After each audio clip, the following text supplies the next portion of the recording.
Brightspace is the LMS that helps you reach every learner. It makes teaching and learning easier by letting you focus on what's most important, your students and their experience. You can start building courses quickly by simply dragging and dropping content into them. And even create content right in the system, like adding images or videos with just a few clicks. The responsive interface looks great on a laptop, tablet, or smartphone, and it works on any device. Brightspace also lets you teach the way you want. Built-in communication tools let you create a connected learning experience with homepage news feeds, online discussions, and web conferencing. And whether you're fully online, blended, or flipped, Brightspace lets you use lots of different pedagogical approaches, like competency-based education and gamification. It helps you work smarter too. Built-in analytics lets you quickly check on how everyone in the class is doing. You can also dive deeper to review individual performance in more detail. And with smart rules and smart tools, you can automatically trigger activities based upon what a student does or doesn't do to personalize their learning experience. Easy, flexible, smart. That's Brightspace.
Hello from Lebanon, everyone. It's Rabih Baalbaki, Head of Secondary Cycle and Science Coordinator at St. George Schools.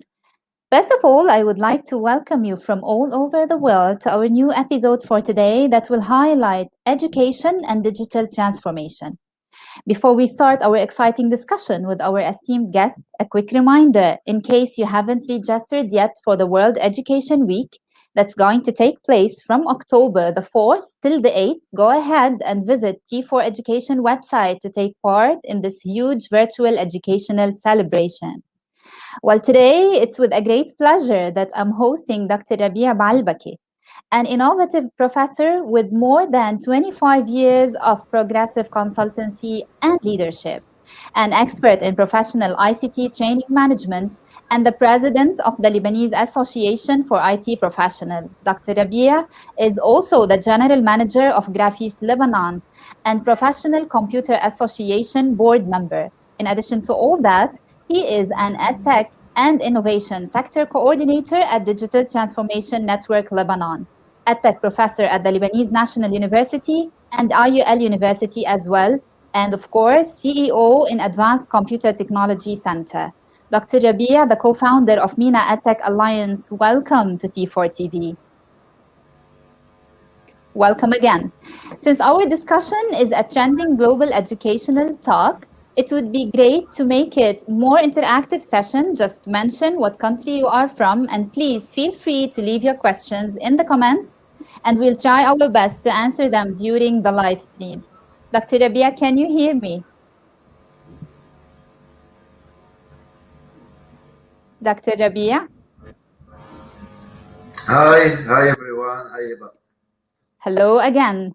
So I will start, Doctor, by just introducing digital transformation. I mean, digital transformation might be a new term in the education domain.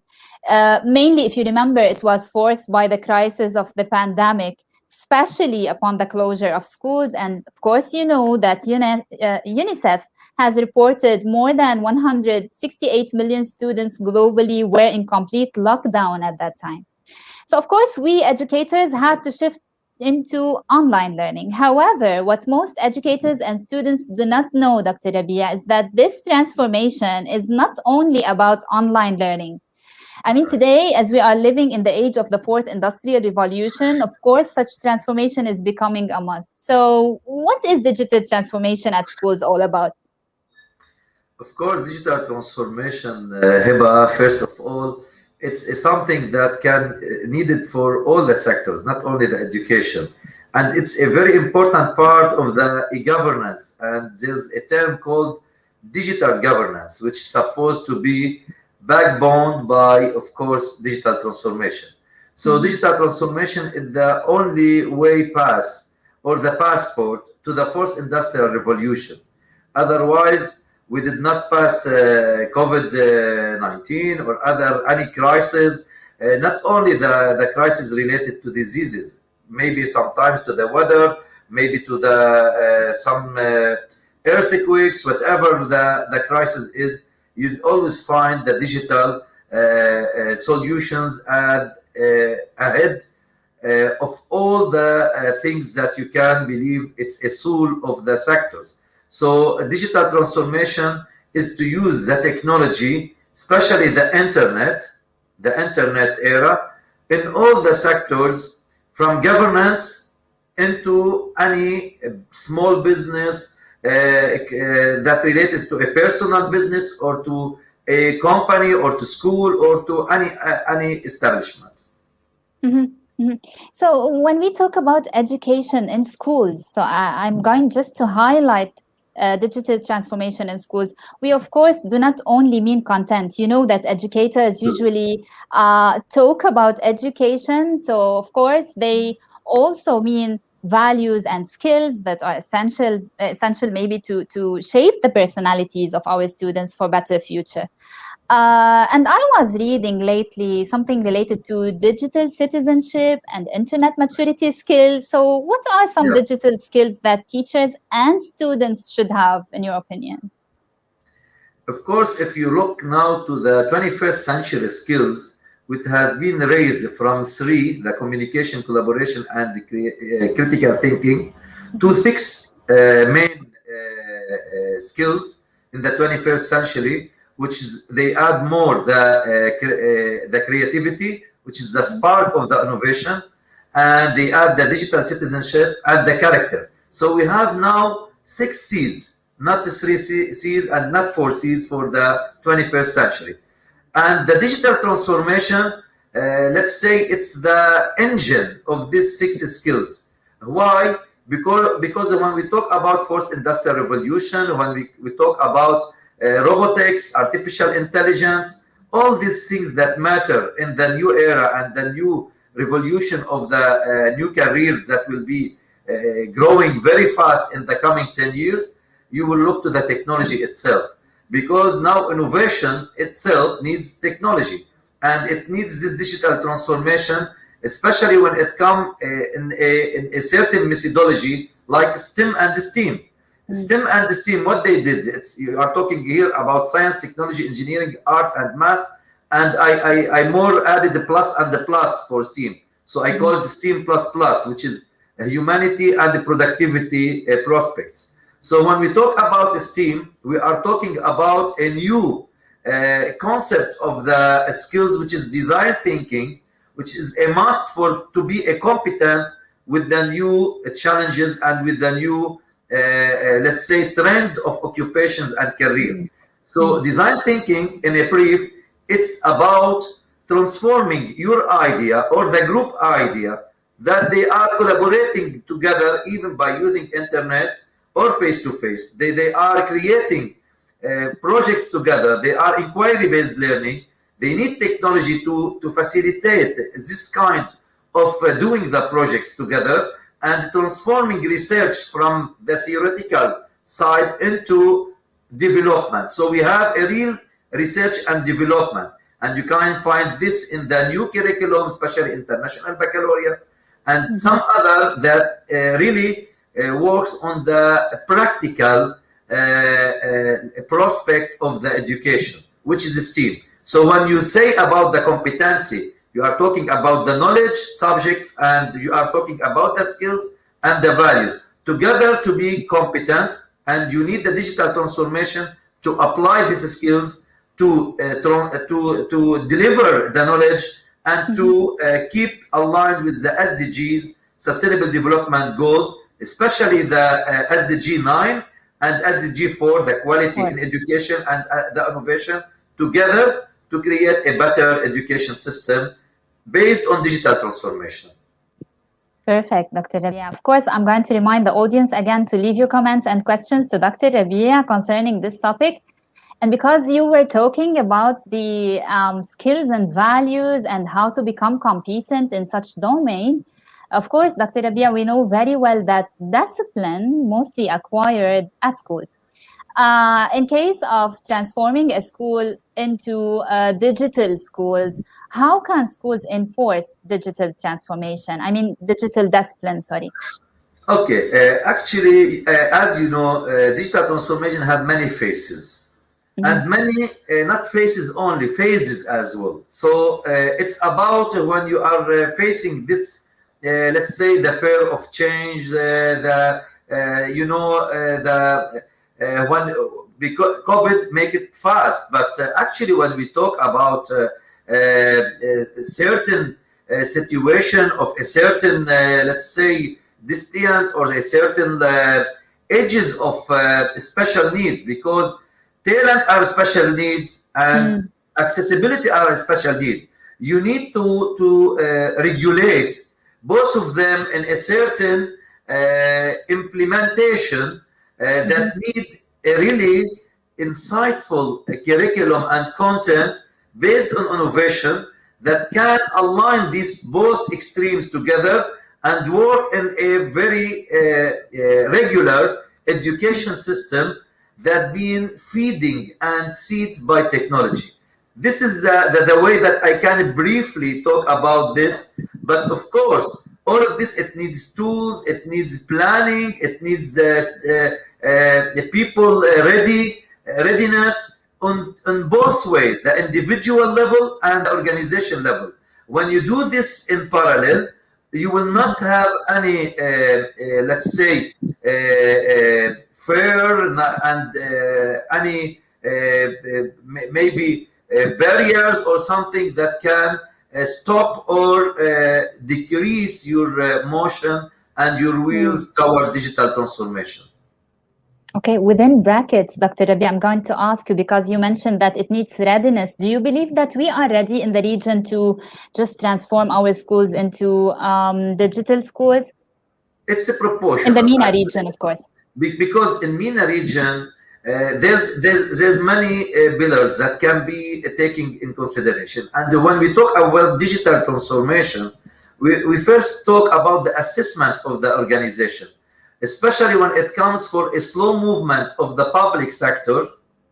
In some countries like Emirates, like Dubai, usually the public sector, it's the same, in the same level of movement and in engagement with the private. So in other countries in the MENA region, no, the public sector, you see there's a shortage because it needs many laws and it needs many incentives that you can't find it in the public sector, especially when it comes, let's say, for some incentives related to the salary, to the wages, related to recognition. Sometimes awards can be a matter that give incentives to the teacher to work more, to do some initiative competitions. And actually, in the next, if you want me to explain, when you start in the digital transformation and you want to be ready, you have to study what infrastructure you have first, what tools you have, what you still need. And after that, you start evaluating your environment in order to get all the needed tools and needed infrastructure in place. Then you move to connect let's say, the professional people who can advise you how to make the digital transformation happen smoothly and in parallel. So nobody can be have this fear from transformation, because we are talking about transformation. So you have to remove this fear. And to remove this fear, you have to empower the teacher. You have to build the capacity of the teacher. And all the skills that you mentioned, and we mentioned before, it's supposed to be with that embedded in the teacher character before they delivered to the student. So you are talking now about a mentor teacher. The student is the centered. We are talking here about student-centered learning. So you have to empower the teacher to mentor the student in a very way that you keep the respective position of the teacher, and never have the gap between the teacher digital knowledge and the student digital knowledge. This is very sensitive. Before moving forward to the third step, which is curriculum development. So when you empower the teacher and you have the good infrastructure, then you go and create your curriculum assigned to the STEAM, assigned to the SDGs, assigned to the fourth industrial revolution, and of course, assigned to the character of every student, personalized learning that technology can deliver. Because without technology, you can't deliver personalized learning and or inquiry-based learning.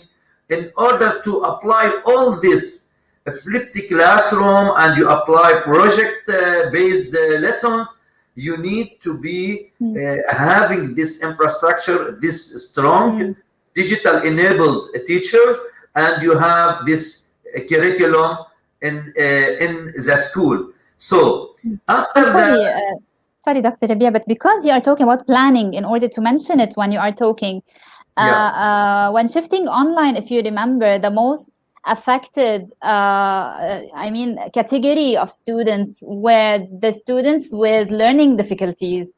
Nowadays, if a school wants to shift and make digital transformation with inclusion system, the system that has both students with learning difficulties and students with no difficulties, what should such schools take into consideration? Yeah, here, because you are talking about personalized learning, and because technology can assign you not only 3 levels of education delivery. When you deliver a lesson, we all are teacher and we know you have to see your slow, average, and fast learners. But when you use technology, you can go for not only 3 levels of personalized assessment or personalized learning. You can go furthermore to 9 levels. You can do slow and slow minus and slow plus, and you can do average minus and average plus, and you can do fast and fast minus and fast plus average of evaluation. You can't do that if you don't have technology, because I will give you an example. If I'm using any technology like Microsoft Teams, like let's say any of the good tools in Google, in assessment, ClassFlow, whatever you have to do with a assessment tool, you are asking the question one time, but you are approaching the student in different levels of education. So you are talking here about reducing the time, getting and gathering the data, and to do the data mining, decision making about your delivery of the idea or the lesson, or the let's say the formative or summative or project-based assessment. In technology, you can do it, of course, because here you are talking to every personal skills and competency and knowledge for every individual. And here the technology can play a role, and I will add more. You talked about the regular and the special need, and I will add the talents as well. So technology can assign them all together, even in one group, to make this integration the right way to pass through the regular education level, which is supposed to be delivered by getting the objectives you put on site, and you get it not only achieved, but you can also apply the STEAM, and you can get it more effective when they practice the knowledge. And when you talk about STEAM, you are talking about a whole competency. So STEAM can cover and can connect the skills we talked about with the fourth industrial revolution, with the artificial intelligence, Internet of Things, 3D printing, mobile application, immersive learning technology, because now virtual reality, augmented reality, mixed reality, hologram content. So all of this fourth industrial revolution, the way to connect and the way to deliver and to connect the curriculum to the fourth industrial revolution is the STEAM. So when you talk about STEAM, you still need the values. And here the SDGs play a role that can be accepted from all kind of people, that they map the curriculum values, because it's talk about values and about the humanity, and it talks about how to apply the productivity in the right way. So what I can say here you are not digitalizing the human, you are humanizing the digital content and the digital tools. And this is very important to take it in consideration. Not to be affected by the companies, how they are marketing their product, but to be affected as a teacher, how to market our student to their career with this competent, considering the values. And of course, you mentioned the digital citizenship. You know, digital citizenship, it's a part of the digital repetition. So as you pass and you build and manage your digital repetition, as a student or as a teacher or as a organization school, this means you are competent to face the challenge of the fourth industrial revolution from all its prospects, the knowledge economy and digital economy, and from the perspective of skills, digital skills especially, and specially designed thinking skills, and from the prospects of value in order to complete this with the SDGs together and aligned in your curriculum. So we are talking here not about changing the curriculum, Eva. We are talking about changing the way we teach. And here digital transformation can play the main role. This is why it attracted me when you said humanitizing technology. And because we are talking about this, and I can obviously see that many people from all over the world are watching us. I guess not only educators, but also high schoolers might be watching us today from all over the world. And you know that you are of a high trust, Dr. Rabih. And of course, in response to such transformation nowadays, anyone would be sure that we are going to have new majors emerging at the universities. What do you advise high school students today within 2 minutes? And how will the future of the business look like? Of course, let's give you an example, a real example. We are a few weeks from Expo 2020. Expo 2020, mainly Expo from more than 100 years. It's a potential to put all the trends and all the future, and it's have a slogan that can give you a definition. The slogan is connecting minds for better future. There's around 192 countries with their building pavilions to show their productions, to show their strengths about everything that they have in their countries, and they connect it together in order to draw, let's say, the roadmap of the future for the careers. But of course, if you take it as what they did, you can see there, and this is a good opportunity to talk about MENA EdTech Alliance. You can see there three main divisions. Mobility, which is the fourth industrial revolution, and they have SDGs or sustainable countries. The countries they are looking for implementing and developing and deploying SDGs, and there's the country of opportunities. Let's say Lebanon is under the opportunities sector.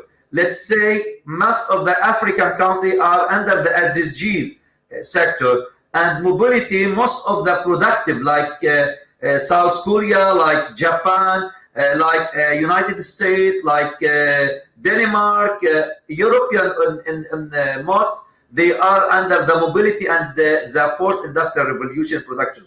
So what we can take, why we are considering that? because what they did in a period of 6 months, starting from 1st of October, they create a week for every sector. Let's say health sector, they have their own week.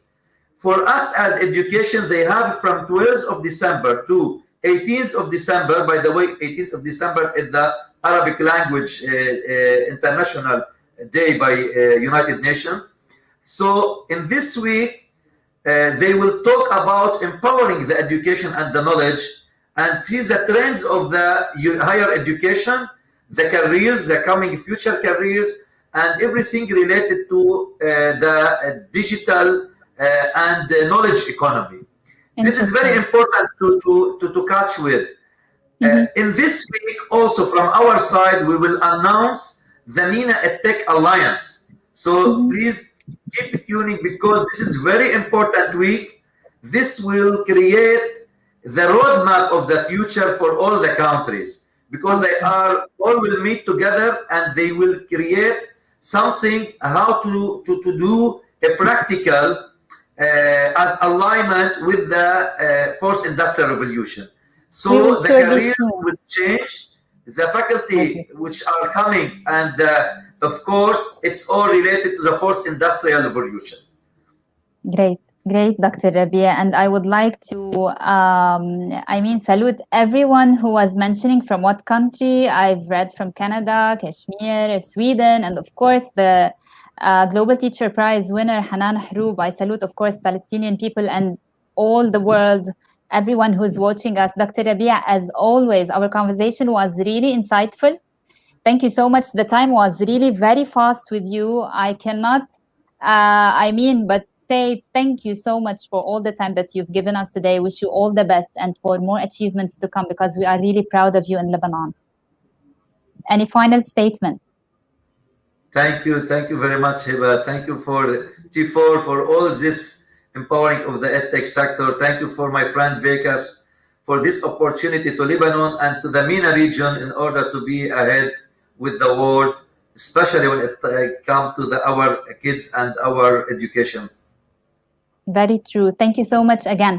Dear audience, I highly recommend you make it in attending the amazingly inspirational virtual event, the World Education Week on October. So make sure you visit T4 Education website and register. For now, thank you so much for watching us. We'll meet again in another trending educational talk.